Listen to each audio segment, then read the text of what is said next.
En le Bouddha, le Dharma et la sublime communauté, je prends refuge jusqu'à l'éveil. Par ma pratique du don et des autres vertus, puissé-je réaliser l'état de Bouddha pour le bien de tous les êtres. En le Bouddha, le Dharma et la sublime communauté, je prends refuge jusqu'à l'éveil. Par ma pratique du don et des autres vertus, puissé-je réaliser l'état de Bouddha pour le bien de tous les êtres. En le Bouddha, le Dharma et la sublime communauté, je prends refuge jusqu'à l'éveil. Par ma pratique du don et des autres vertus, puissé-je réaliser l'état de Bouddha pour le bien de tous les êtres. On va observer son esprit.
tous les phénomènes, que ce soit les sensations, les perceptions, les pensées, les formations mentales, sont tous impermanents. Observez et constatez. Ils apparaissent, ils demeurent un certain temps et ils disparaissent tous.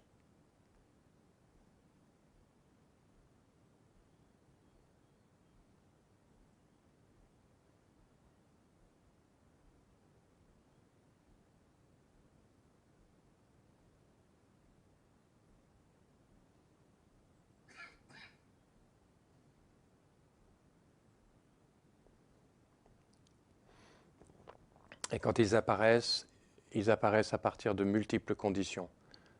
Ils n'apparaissent pas d'eux-mêmes, ils sont produits par de multiples causes. Donc ils ne peuvent exister par eux-mêmes.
Observez. Ne vous laissez pas emporter par la distraction ou par la somnolence. Gardez votre esprit clair et observez et authentifiez par votre pratique les enseignements.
Pas trop de tension, juste ce qu'il faut pour rester conscient de ce qui se passe.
Donc, pendant la pause, essayez de maintenir l'attention que vous avez développée pendant la méditation. Essayez de la maintenir, même pendant la pause, même si vous retirez un vêtement, vous en mettez un autre, vous buvez quelque chose, vous vous levez parce que vous avez besoin de vous détendre, etc. Essayez de maintenir cette attention et qu'il n'y ait plus de différence entre le moment assis et le moment en activité.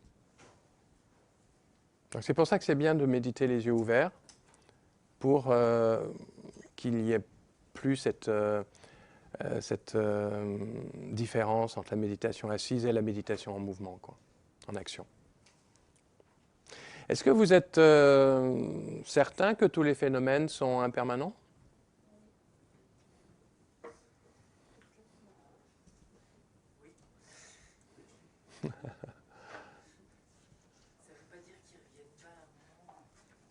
Ah, ça, c'est autre chose, ouais. Ça, il dure un certain temps, ouais. Ça peut durer très, très, rien du tout, mais ça peut durer quand même un certain temps, ouais. Ah, ben ça peut revenir. Mais est-ce qu'il le passe? Est-ce que ils disparaissent? Vous êtes sûr de ça? D'accord, mais ils sont impermanents alors. Merci, merci.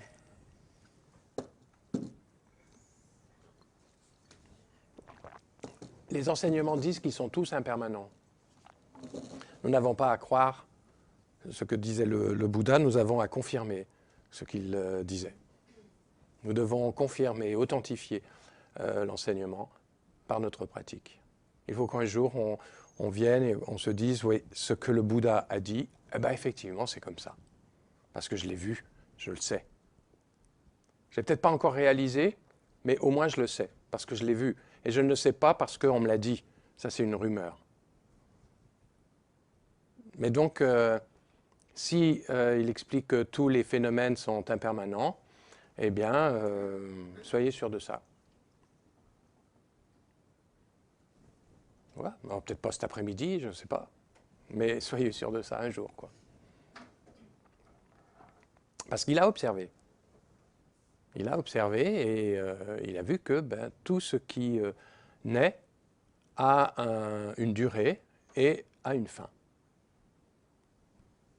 Et que ça, c'est la nature de tout phénomène. D'ailleurs, c'est très marrant parce que quand on pose la question à un occidental, quel est le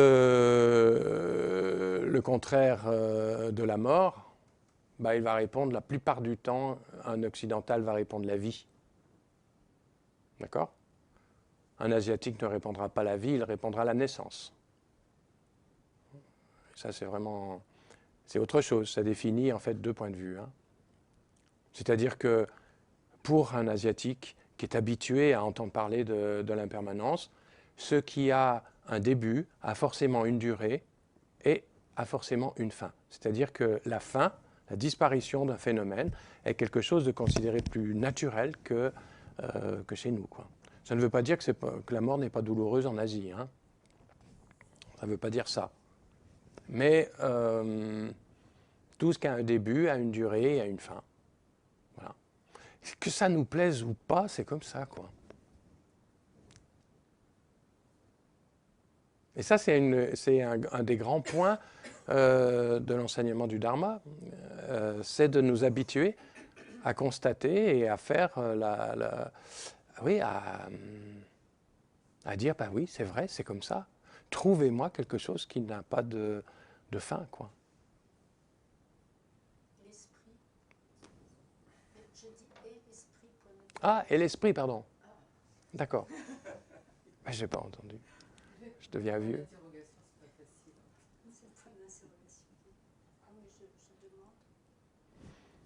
Regardez, observez. Observez. Est-ce que l'esprit a un début? Est-ce que l'esprit a une fin? Voilà, observez. La méditation, c'est une histoire d'expérience, c'est une histoire d'expérimentation. Ce n'est pas une histoire on me donne une réponse et puis j'adopte la réponse et je fais ensuite en sorte que la pratique vise cette réponse-là. On ne devrait pas en fait recevoir autant d'instructions, autant d'enseignements. On devrait nous dire assieds-toi, médite et vois. C'était beaucoup comme ça au Tibet. Hein. Mais bon, il y avait autre chose qu'il y a moins aujourd'hui. Le problème, quand on parle de la nature de l'esprit, le problème, c'est qu'on se fait une idée ensuite de ce qu'est cette nature de l'esprit. Et dans la méditation, eh bien, on cherche à reproduire cette idée. Et ça, c'est faux, quoi. On part d'une mauvaise base, quoi.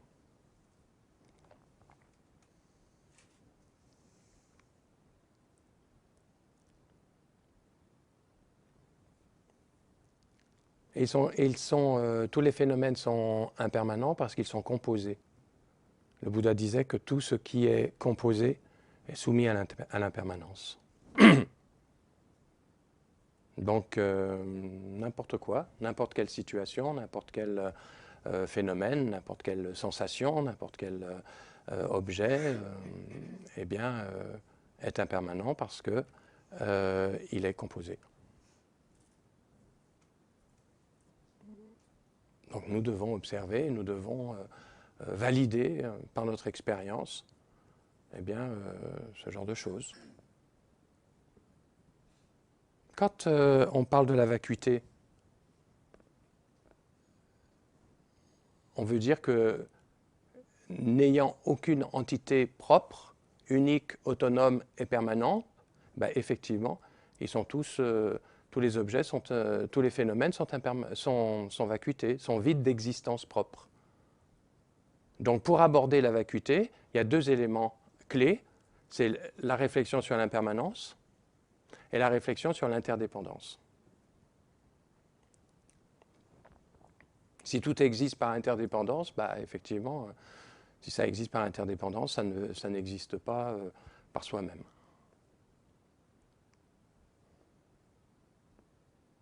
Donc, quand on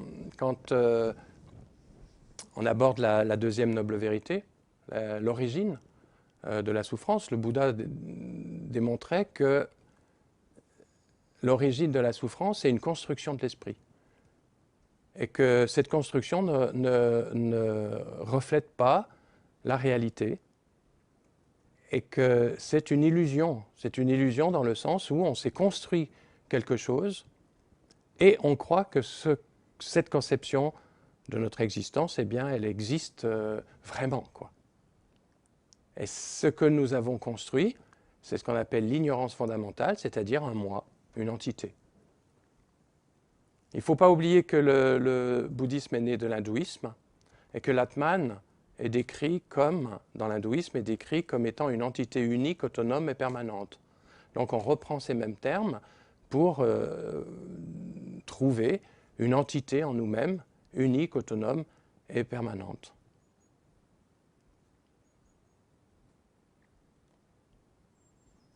Alors vous allez me dire, mais qui est-ce qui existe ? C'est moi, quoi. Mais cherchez alors la nature de ce moi. En Inde, il y a beaucoup de maîtres qui disaient à quelqu'un qui venait leur poser une question sur un point de la doctrine, et le maître leur disait, mais qui pose la question et tu n'auras plus de questions. Et l'autre partait avec ça, quoi, comme bagage. Et puis voilà, et il cherchait la nature de ce qui. Mais oui, mais c'est peut-être comme ça aussi qu'on peut peut-être réaliser quelque chose, quoi. Il ne donnait pas la réponse, il ne disait pas l'esprit comme ci, l'esprit comme ça. Il disait cherche la nature de qui pose la question, et puis cherche, et puis ma foi, tu risques de trouver, quoi, la réponse. Mais la réponse est à nous de la trouver. Parce que elle est dite, elle est écrite. Vous avez plein de bouquins à la bibliothèque où il y a la réponse dedans, et tout le monde la connaît, la réponse. Tout le monde la connaît, qu'on ne trouve pas une telle entité. Ben oui, mais alors pourquoi continue-t-on de croire à l'existence d'une telle entité ? Ce qui montre bien que notre compréhension et puis notre expérience, eh bien, il y a un chemin qui va de l'une à l'autre. Et pourquoi on continue d'y croire? Eh bien parce qu'on y a cru depuis des temps sans commencement et qu'il faut défaire cette croyance. Et c'est compliqué de défaire quelque chose qu'on a façonné et qu'on a bien solidifié en plus. Le moi, on est tous persuadés qu'il existe, quoi.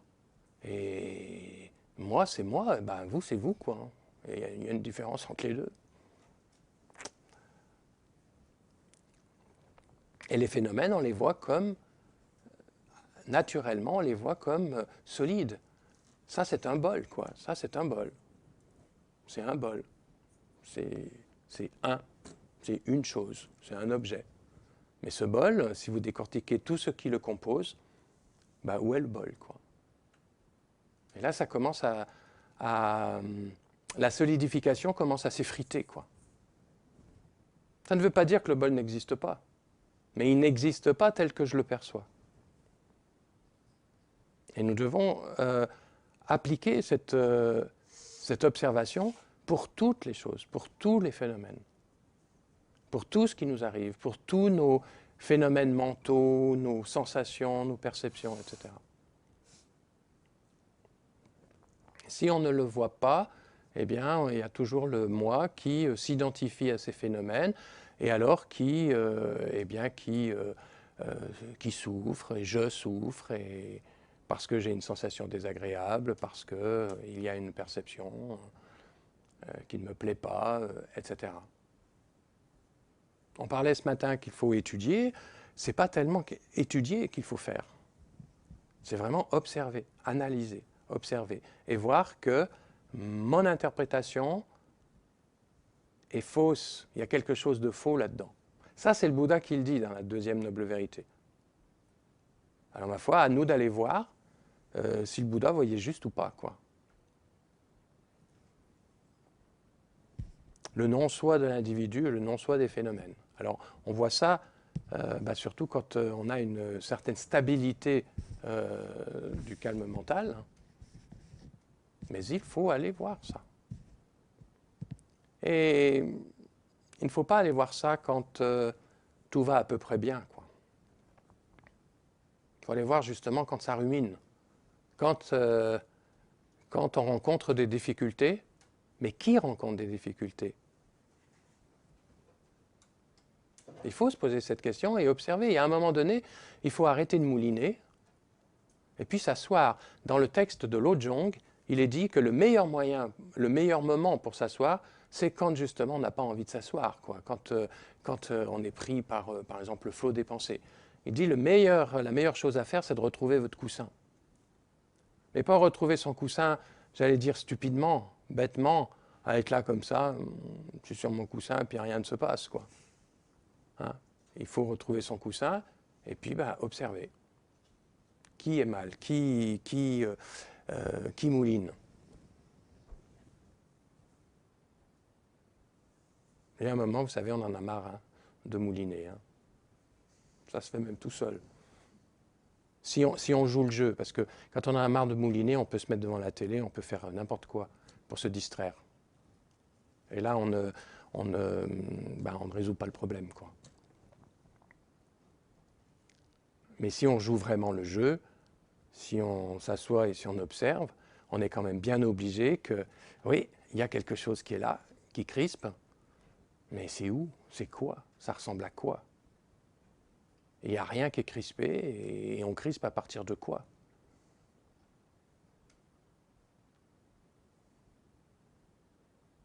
Donc il faut s'entraîner encore et encore. Mais ce qu'il y a de formidable dans la deuxième noble vérité, c'est que tout ceci, ça vient d'une construction de notre part. C'est nous qui construisons ça. C'est nous qui construisons la cause de dukkha. C'est assez révolutionnaire comme doctrine, quoi. Hein. Et depuis, les bouddhistes, vous savez, être bouddhiste, c'est un terme totalement occidental inventé au XIXe siècle. Ça n'existe pas. En langue tibétaine, bouddhiste, ça se dit Nangpa. Nangpa, ça veut dire celui qui suit la voie de l'intérieur. Intérieur. Nangpa, littéralement, ça veut dire dedans, intérieur. C'est-à-dire que pour les Tibétains, un bouddhiste, c'est celui qui voit à l'intérieur de lui-même, en lui-même, la cause de la souffrance. Mais c'est miraculeux que de comprendre et de reconnaître que la cause de dukkha, c'est le fonctionnement de mon esprit. Parce que là, je comprends, mais qu'il y a peut-être une autre façon de fonctionner, quoi. Et alors là, la libération me devient possible, elle me devient accessible. Mais le bouddhiste, le Nangpa, eh bien, c'est celui qui voit à l'intérieur de lui-même la cause de ses problèmes et qui ne recherche pas sur l'extérieur la cause des problèmes. Et alors, il voit aussi que la cause de sa libération, c'est lui-même, c'est en lui-même. Donc, ça ne dépend pas de l'absence de quelque chose de désagréable ou de la présence de quelque chose d'agréable. Ça ne dépend pas de ça. Parce que si c'était dépendant, eh bien, ça ne serait pas stable, ça ne serait pas une réalisation.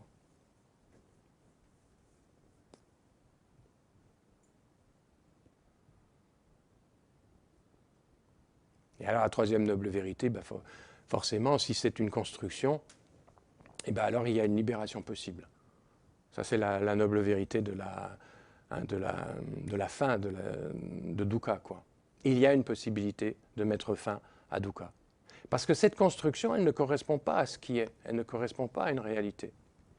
C'est exactement comme d'avoir établi toute une façon de vivre basée sur le fait que la Terre est plate, quoi. Alors on a pu vivre pendant peut-être des siècles sans s'aventurer très loin parce qu'on allait tomber de l'autre côté, quoi. Mais c'est juste une erreur qui a conditionné les peuples de cette époque à vivre d'une certaine façon. C'est simplement une erreur. Le jour où on s'est rendu compte que la Terre était ronde, non, on pouvait y aller, quoi.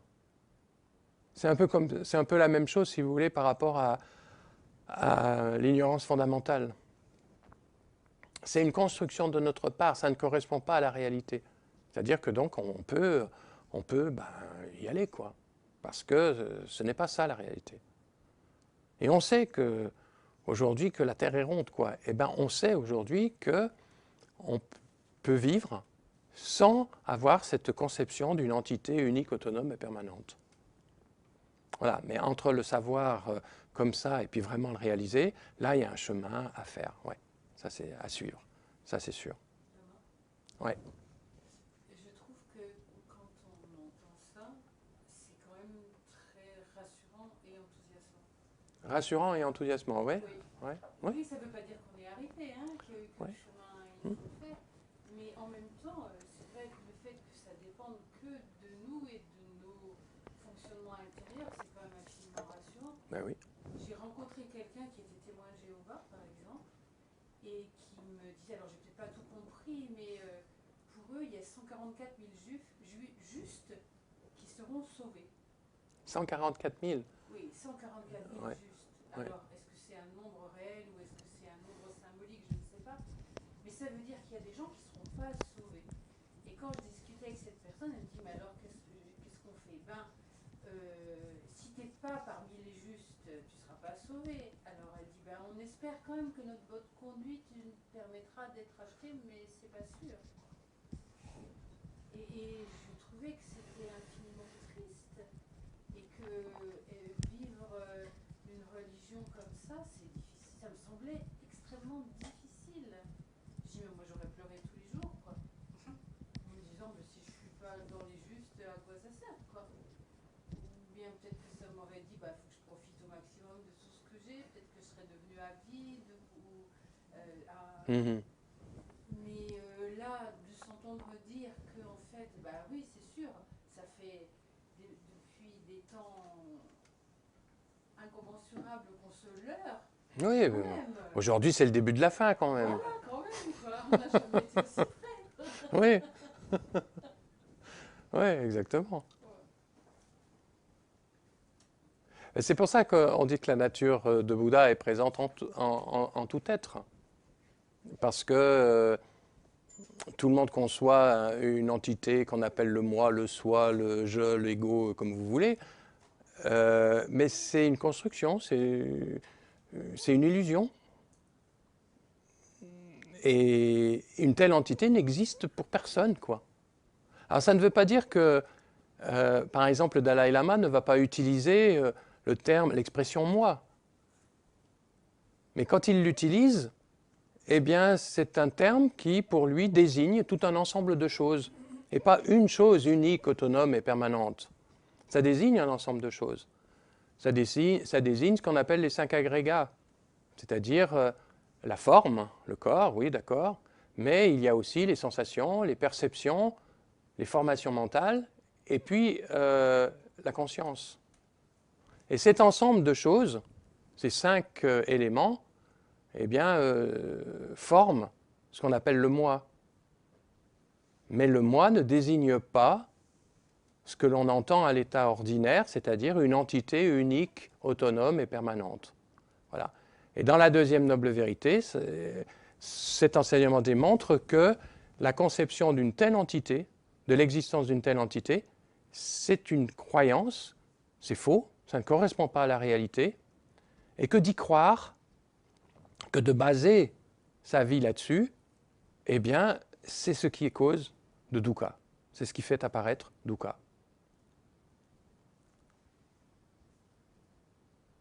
De là apparaît la dualité, moi et les autres, ce que je vous disais tout à l'heure, et c'est comme ça qu'on se perçoit. Et de la dualité apparaissent les facteurs perturbateurs, le voile des facteurs perturbateurs. Parce que quand le sujet rencontre un objet qui lui est agréable, eh bien, c'est le désir-attachement qui va naître dans l'esprit. Quand il rencontre un objet désagréable, eh bien, c'est l'aversion, et ça va jusqu'à la colère, la haine, etc.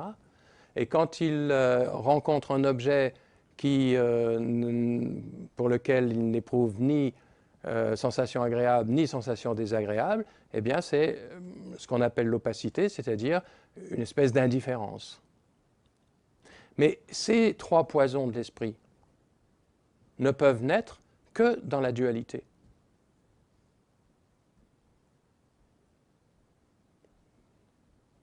Donc c'est quelque chose qui est construit à partir de l'ignorance fondamentale et qui n'est pas la nature même de l'esprit. Et heureusement, si c'était la nature même de l'esprit, mais l'éveil ne serait pas possible.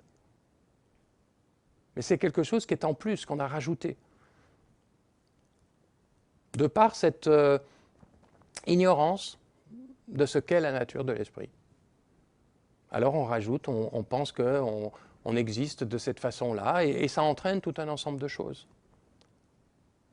Parce que la dualité en elle-même est un voile, elle engendre des facteurs perturbateurs qui eux-mêmes sont un voile. Les facteurs perturbateurs engendrent des actes, donc il y a création de karma, ça c'est un 3e voile. Et plus nous allons agir d'une certaine façon, plus nous allons entretenir, développer une tendance à agir de cette façon. Notre façon de réagir, par exemple, face à une situation, c'est une réaction, c'est une façon de réagir liée au conditionnement de notre esprit, aux tendances de notre esprit. Et le voile des tendances, c'est le 4e voile. Et dans tous les textes, on voit que ce voile des tendances, eh bien, est un voile qui est le plus difficile à purifier, le plus long, parce que c'est le plus subtil, quoi. Mais tout ça, ça se construit à partir d'un moi qui se conçoit en tant qu'entité et qui s'affirme, quoi, est bien solide. Alors, c'est difficile de décortiquer, de déraciner ce moi. Pourquoi? Parce que on survit grâce à ce moi. On le construit, on l'a construit. Et même peut-être qu'au fond de nous-mêmes, on sent que c'est faux. Mais on ne connaît que ça comme mode d'existence. Donc on n'a quand même pas envie de le lâcher, parce qu'il y a quoi derrière? On va exister comment derrière ça? On ne sait pas trop.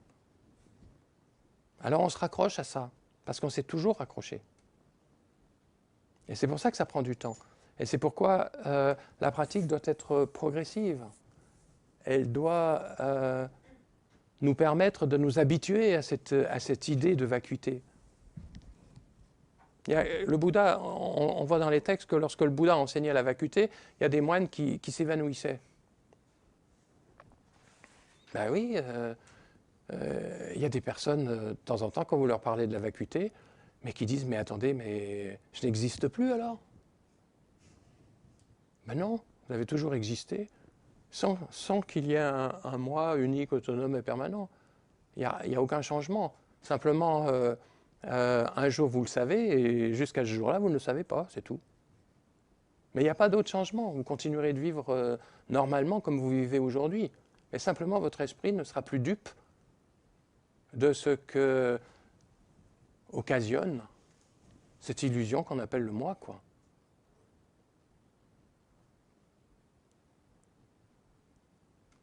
Et on peut le comprendre comme ça, mais de là à en faire l'expérience, ça c'est compliqué.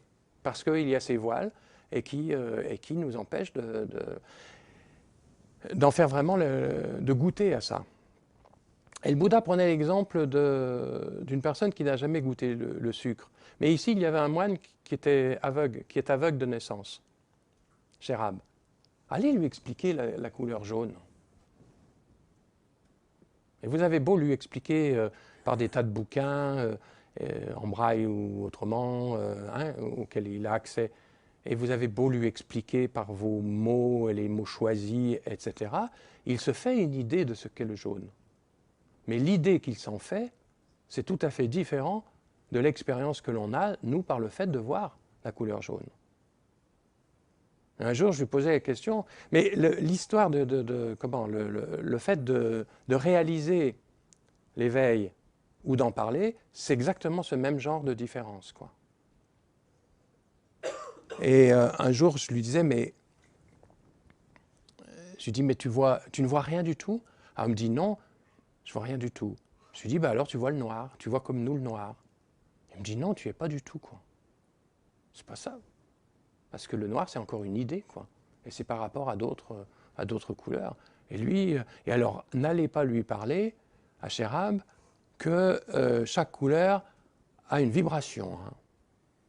Alors peut-être, mais alors lui, il ne les sent absolument pas, mais rien du tout. Et ça le fait sourire. Hein. Alors je lui dis, mais comment tu te représentes les couleurs? Alors il me dit, par la sensation. Il me dit, le vert, ça m'est agréable, parce que j'aime bien l'herbe, et on m'a dit que l'herbe était verte. Alors, voilà. Mais dans une visualisation, par exemple, du Vajrayana, allez lui dire que la lettre qu'on visualise au niveau du cœur est claire. Mais ça, il ne voit pas ce que c'est clair. Hein, parce que c'est clair et sombre, alors c'est quoi? Allez lui expliquer la différence entre clair et sombre. C'est lumineux. Il ne voit pas. Hein. Eh bien, on est un peu comme ça par rapport à la nature de l'esprit. On est aveugle. Alors on a beau nous expliquer, ben oui, on est comme Sherab, à qui on explique les couleurs. Puis voilà, c'est tout. Mais il y a un jour, on a la possibilité, nous, de recouvrer la vue, quoi. De voir. Et c'est ça l'éveil. Et ce jour-là, on n'aura même plus à parler, quoi. On n'aura même pas à penser ce qu'est la nature de l'esprit. Parce que, oui, ben voilà, ça y est, je vois le jaune, quoi. Et j'ai plus besoin de mots pour exprimer ce qu'est le jaune. Et Sherab verrait le jaune, l'expérience qu'il en ferait serait certainement différente de l'idée qu'il a du jaune aujourd'hui, quoi. Comme nous pouvons avoir telle ou telle idée par rapport à la réalisation, quoi. Mais par contre, on ne peut pas, j'allais dire voir le jaune, on ne peut pas réaliser l'éveil si on ne suit pas une voie, quoi. Et c'est ce que le Bouddha a voulu, a mis en place après son éveil. lorsqu'il s'est éveillé, il a dit, mais ça va à l'encontre de toutes, même des voies spirituelles. C'est-à-dire la non-conception d'une entité. Par rapport à l'hindouisme, il était révolutionnaire, quoi. Il a dit, donc personne ne comprendra ça. D'une certaine façon, la plupart des voies spirituelles ont divinisé la conception d'une entité. Le Bouddha a dit non, non, non, on n'a pas besoin de la diviniser, il n'y en a pas. Ben, c'était un peu osé quand même. Hein. Et quand ce qui a fait qu'il s'est mis à enseigner, eh bien, c'est parce qu'il s'est dit, mais je l'ai compris, donc d'autres peuvent le comprendre. Alors, il s'est mis à enseigner. Et c'est ce qui est important dans l'enseignement, dans la transmission du Bouddha, c'est que sa transmission vient de sa réalisation, vient de son expérience, et plus que de son expérience, de sa réalisation. Donc, si on la suit, mais si on la suit, eh bien, elle va reprovoquer l'expérience dans un premier temps, puis la stabilité de l'expérience en termes de réalisation. C'est-à-dire que tout l'enseignement du Bouddha, ce n'est pas une simple théorie, ce n'est pas une idéologie que quelqu'un un jour a mis en place comme ça, parce que il allait faire son beurre avec de grandes idées, quoi. Cette doctrine, elle provient d'une expérience, d'une réalisation. On sait que ça marche. Il y a beaucoup d'idéologies qu'on a voulu appliquer et dont on n'était pas certain de la finalité. Hein. Elle ne provenait pas d'une finalité, elle provenait juste d'une rumination intellectuelle, sans doute très intéressante, d'accord. Mais est-ce que nous étions sûrs que ça allait donner la finalité souhaitée? On n'en était pas sûr. Alors que la doctrine du Bouddha, oui, parce qu'il a enseigné à partir de sa réalisation. Et donc, il a montré les différentes étapes que lui a suivies et que, après, il a montré beaucoup d'autres. Il a décliné sa méthode selon différentes étapes de progression, parce que tous les êtres ne sont pas semblables. Et donc, il faut que chacun suive la voie qui va lui permettre de faire le chemin, quoi. Et aujourd'hui, vous trouvez encore des personnes qui naissent comme nous, complètement ordinaires, et qui, par cette méthode, réalisent ce que le Bouddha a réalisé. Et après tout, ce n'est pas si exceptionnel que ça, quoi. Parce que c'est ce que nous sommes fondamentalement. Tout le monde regarde comme ça, mais en fait, c'est vrai, quoi. C'est pas quelque chose qu'il faut, j'en sais rien, qu'il faut se procurer, qu'il faut... Comment? Non, oui, c'est pas un don particulier ou une qualité particulière. Non, non, tout le monde peut réaliser ça puisque c'est la nature de tout le monde. Alors après, il faut avoir les moyens qui nous sont propres, ça on en parlait ce matin, pour suivre le chemin. Oui, d'accord. Tout le monde n'a pas les conditions pour suivre le chemin. Oui, ça c'est vrai.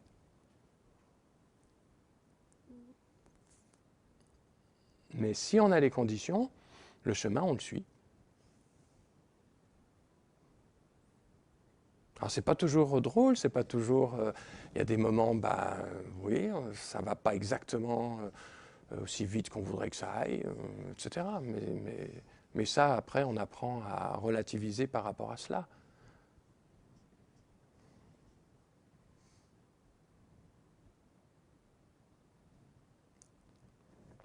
Et alors, je trouve que c'est, comment dire,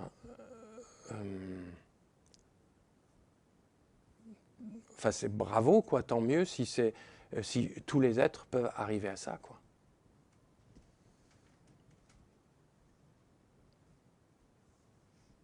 Vous vous rendez compte si c'était, s'il y en avait que 144 000,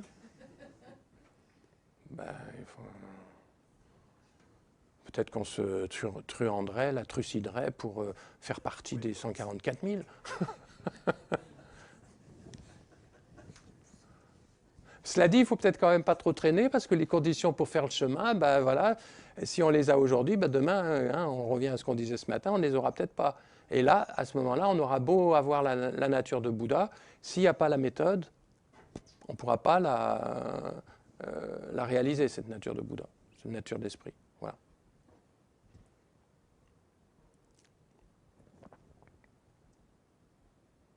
Alors maintenant, est-ce que vous êtes sûr que ça passe par la méditation?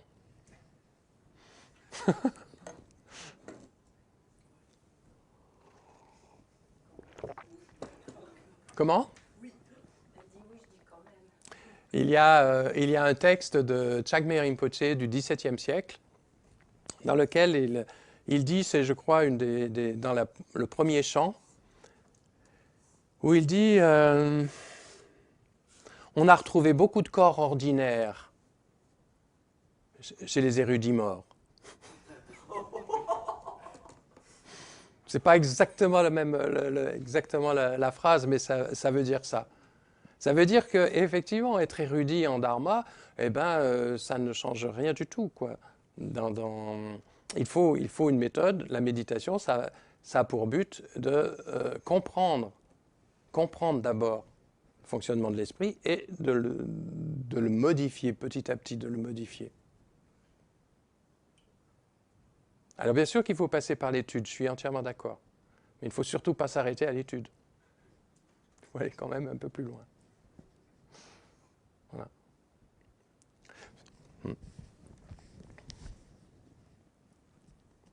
Question ?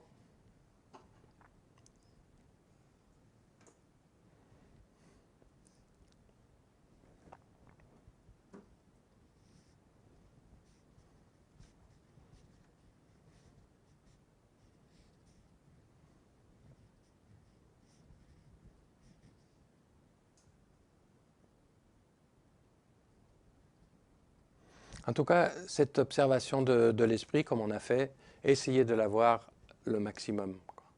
Pas seulement quand vous êtes sur votre coussin. Dès que vous avez un moment de tranquillité, observez votre esprit. Dites-vous, qu'est-ce qu'il y a dans mon esprit? Comment est mon esprit? Mais sans porter aucun jugement. C'est juste, là, être conscient de ce qui se passe dans votre esprit. Il y a une sensation, il y a une perception. La perception va engendrer une sensation. Et la sensation va engendrer un facteur mental. Vous voyez tout ça qui s'enchaîne, ça se connecte l'un à l'autre et ça engendre autre chose. Observez que toutes les pensées que vous avez eues ce matin, mais elles sont où?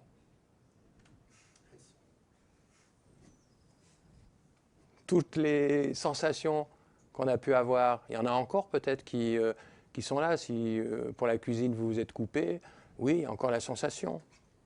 Mais on a eu d'autres sensations depuis ce matin. Observez que toutes ces sensations, elles sont totalement dépendantes de multiples facteurs. Il fait chaud, on a froid, etc.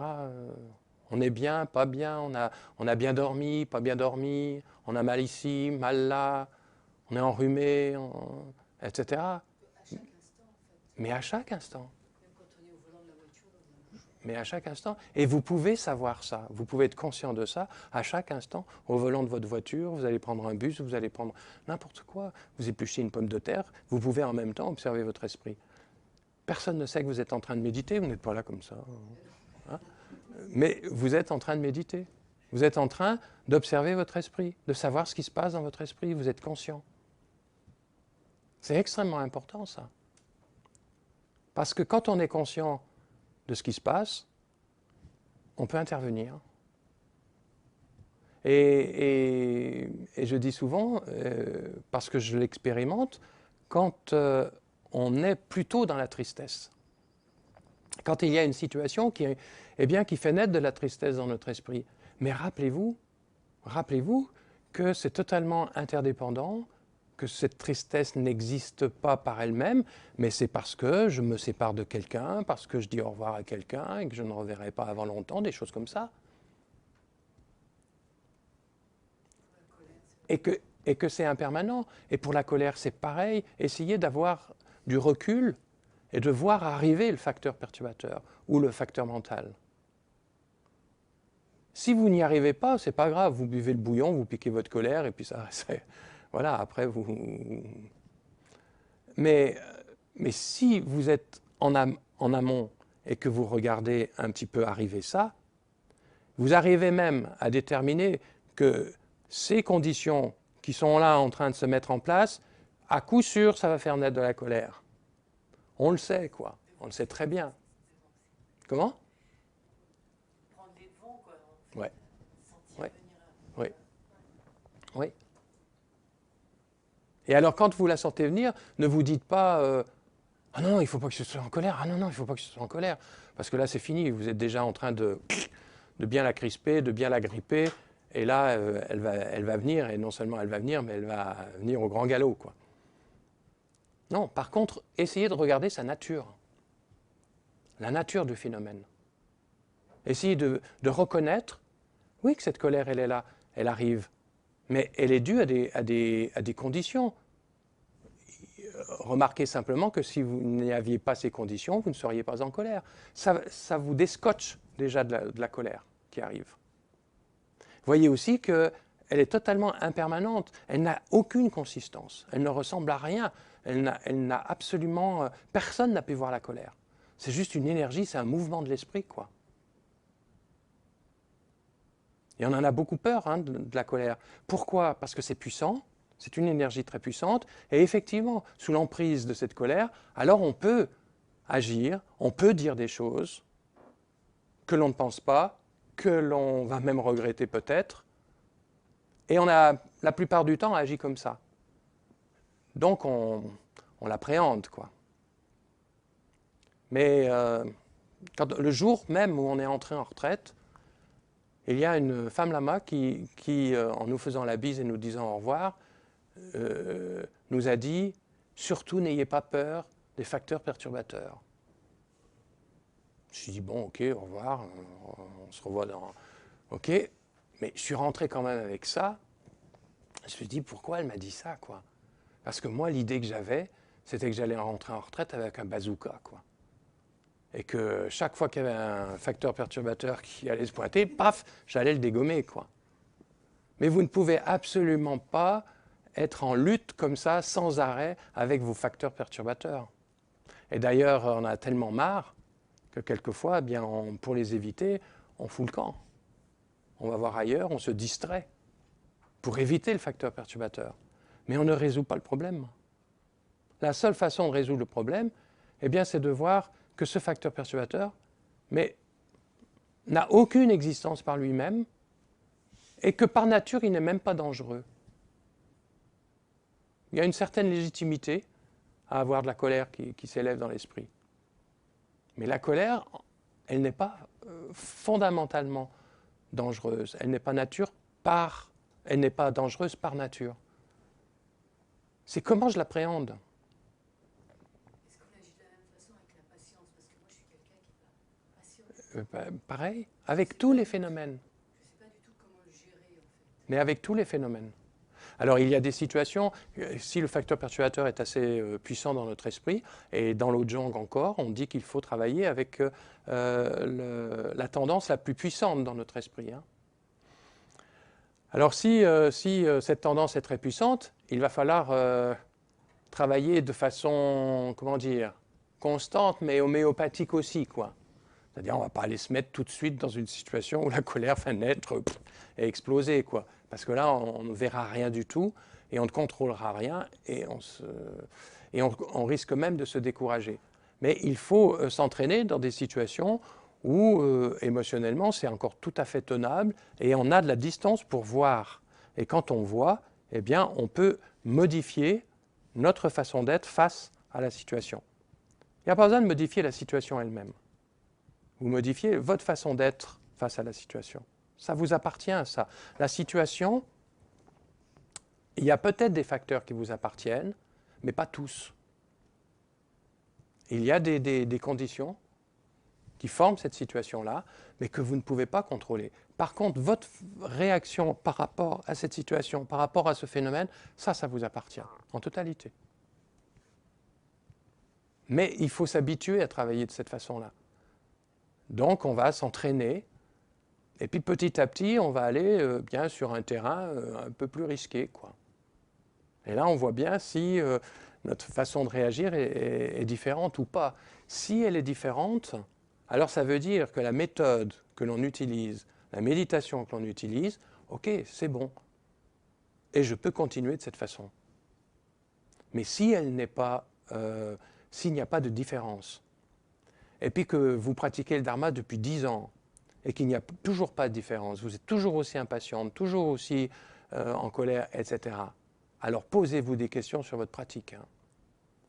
Ce n'est pas la faute de la pratique elle-même, enfin du dharma lui-même.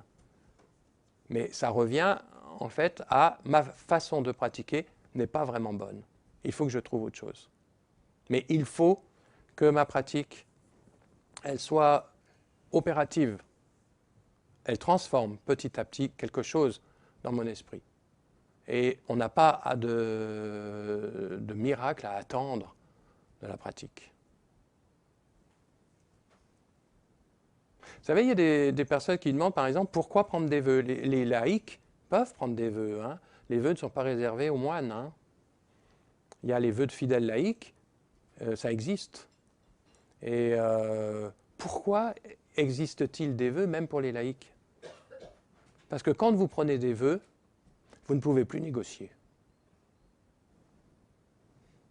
Et quand moi j'ai vu des Rinpoché conseiller à quelqu'un, à des personnes qui venaient les voir, alors qu'ils avaient essayé plusieurs méthodes pour travailler sur tel point, il dit ok, ben maintenant vous prenez le vœu. Parce que jusqu'à maintenant, ils avaient toujours négocié quelque chose, quoi. Et quand vous prenez le vœu, ben vous n'avez plus la possibilité de négocier. C'est-à-dire que le phénomène, quand il arrive, ben vous êtes confronté tout de suite au phénomène. Et si j'ai le vœu, eh ben je ne peux pas bidouiller quelque chose pour que ça passe quand même. Vous ne pouvez pas. Donc là, vous êtes obligé soit de partir, soit de vraiment appliquer et de lâcher, quoi. Parce que sinon, votre vœu est endommagé, voire brisé, quoi. Donc c'est un moyen de travailler aussi. Il y a quelquefois, il ne s'agit pas de mettre la barre trop haut, hein, mais quelquefois, il faut un petit peu se pousser quand même pour la pratique, quoi. Vous savez, ronronner dans la pratique, ça, on connaît tous bien. Hein. On a établi un certain confort, on a trouvé un certain confort dans une façon de pratiquer. Et ce confort-là, eh ben après, on est très bien dedans et on a l'impression pendant des années qu'on pratique bien. Mais en fait, on ronronne, tout simplement. Et il y a des espaces de notre esprit où l'on n'a pas du tout envie d'aller. On veut bien aller voir certains espaces, mais il y en a d'autres, on ne va pas voir, quoi. Et je suis désolé, il faudra tout explorer. Hein. Lisez les livres de Trungpa Rinpoche, c'est dans les années 70 aux États-Unis, donc c'est assez daté, connoté, ok, mais il décrit bien qu'il faut aller explorer, mais alors toutes les facettes de notre esprit, et qu'il n'y en a pas une qui peut éviter l'observation, quoi. Ça, c'est sûr.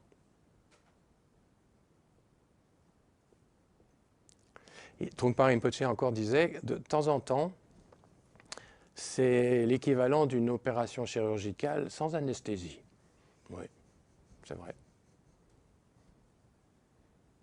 Et Francis?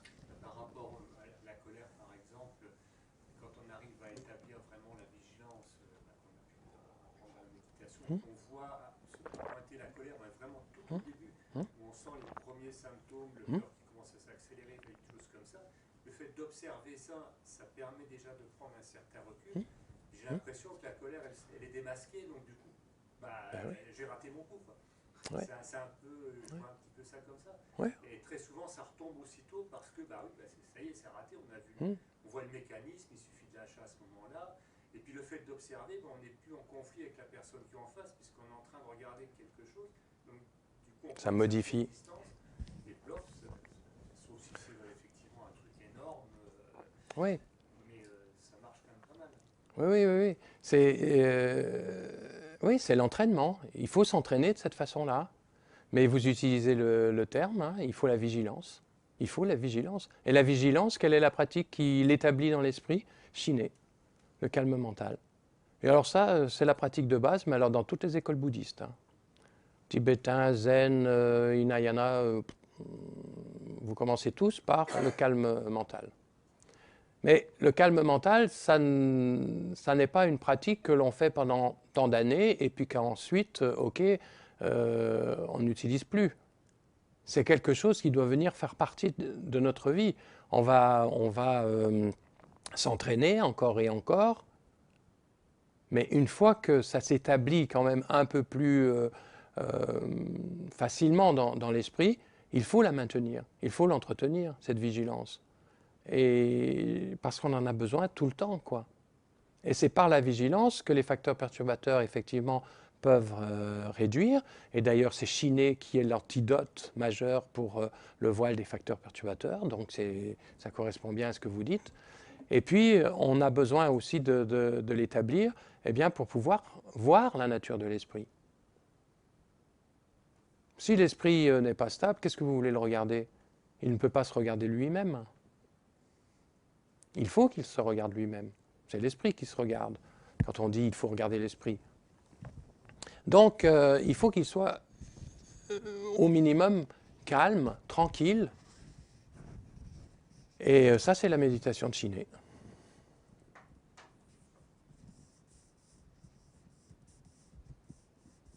On n'a jamais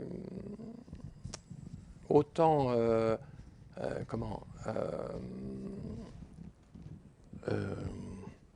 on ne s'est jamais autant rendu compte de l'importance de chiner, quoi. On dirait que chiner, c'est pour les débutants. Ah oui, mais vous savez, quand j'allais dans des monastères dans l'Himalaya, quand on arrivait et qu'on disait qu'on pratiquait chiner, mais les moines rigolaient. Hein. Il n'y a qu'un seul Rinpoche que j'ai vu vraiment enseigner chiner selon les sutras dans son monastère, c'est Bokar Rinpoche. Mais même dans les centres du Dharma ici, vous savez, très très vite, on vous mettait une pratique de Chenrezi dans les mains. On ne savait même pas qui c'était. On croyait que c'était une espèce de divinité qui existait je ne sais pas où.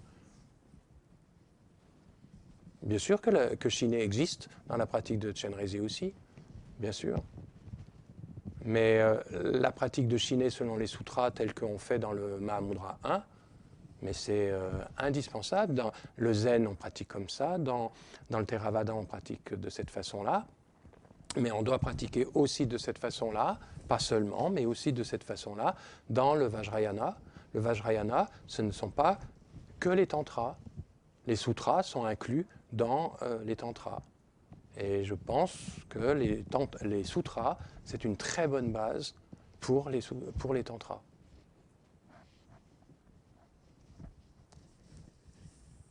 Donc, effectivement, on a bien besoin de chiner, quoi, le calme mental. Mais alors, tout à l'heure, dans la méditation, je disais, c'est n'ayez pas trop de tension dans l'esprit. Et moi, je trouve que la tension qu'il nous faut avoir, c'est cette attention que l'on a quand on conduit une voiture. On est attentif quand on conduit une voiture. Parce que sinon, ça serait des cartons à longueur de journée, quoi. Mais donc, on est attentif quand on conduit une voiture, mais on n'est pas crispé. On n'est pas tendu, quoi. Sauf les premières leçons, peut-être. Mais après, ça va mieux, quand même. Et on peut faire des tas de choses en même temps, avec attention. On peut même discuter avec son voisin. Je ne dis pas qu'on peut téléphoner. Mais on peut discuter ou écouter la radio. Et on reste attentif. Dans la méditation, c'est ce type d'attention qu'il faudrait établir, pas plus. on sait ce qui se passe en voiture. Quand on conduit, on sait ce qui se passe. Non? Vous n'êtes pas d'accord? Ben si. On sait ce qui vient en face, ce qu'il y a derrière, etc., ce qu'on traverse, on le sait, quoi. Eh bien, voilà, être conscient des phénomènes qui s'élèvent dans l'esprit, c'est exactement ça. On le sait, on le sait. Il n'y a pas besoin de décortiquer. Quand vous croisez des voitures, vous ne vous dites pas, tiens, c'est une voiture comme ci, comme ça, de telle marque, telle couleur, etc. Vous savez que vous croisez une voiture, quoi, c'est tout. Eh bien, les phénomènes qui s'élèvent dans l'esprit, c'est ça. Voilà, vous savez qu'il y a des phénomènes, vous savez en gros lesquels, mais il n'y a pas besoin de les décortiquer, de les analyser, de les voir l'un après l'autre, quoi. Hein. C'est tout. Mais vous savez. Parce que si vous ne savez pas en voiture, c'est catastrophe. Eh bien, c'est un peu comme ça. Si vous ne savez pas ce qui se passe dans l'esprit, c'est catastrophe aussi, parce qu'il y a un phénomène qui vous emmène. Et ça, c'est un accident, quoi. C'est la distraction, et on perd cette vigilance. Et le Bouddha disait, eh bien, sans attention, c'est la mort. Ben oui, d'une certaine façon, c'est ça. En tout cas, en voiture, c'est souvent comme ça. D'autres questions? Oui, c'est dans l'enchaînement dont vous avez parlé hier, contact, sensation, la soif. Je ne vois pas bien à quoi ça... La soif, on n'en est pas conscient. C'est une volition, c'est un mouvement de l'esprit qui se dirige vers la sensation. C'est avant la saisie. Oui, c'est avant la saisie. C'est entre la sensation et la saisie. C'est ce mouvement de l'esprit qui vous fait dire... non, ça ne vous fait même pas dire quelque chose. Ça vous donne l'impression que quelque chose d'agréable, vous avez envie de prolonger la sensation. Vous ne savez pas encore comment, mais il y a un mouvement de l'esprit qui a envie que cette sensation, elle se prolonge. Donc c'est juste vis-à-vis d'une sensation agréable. Ouais, mais vis-à-vis d'une sensation désagréable, c'est l'envie qu'elle disparaisse. Ah ouais, ok. Hein? Il y a les deux. Et tout de suite après, il y a la saisie. Et la saisie, ça met déjà en route une stratégie, je dirais. Que la soif, c'est encore trop subtil pour ça, quoi. Mais on va vers ça, quoi. Et dans les deux, il y a la volition, même dans le cas de l'aversion. Parce que dans la sensation agréable, on veut que ça continue, mais dans la sensation désagréable, on veut que ça s'arrête. Mais il y a une volition dans les deux cas, quand même. Donc c'est pour ça que la soif, on utilise le terme volition aussi.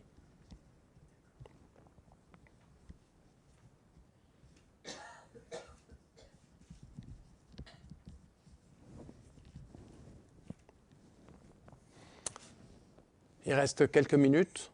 On reprend la pratique. Donc pensez que vous êtes à votre volant.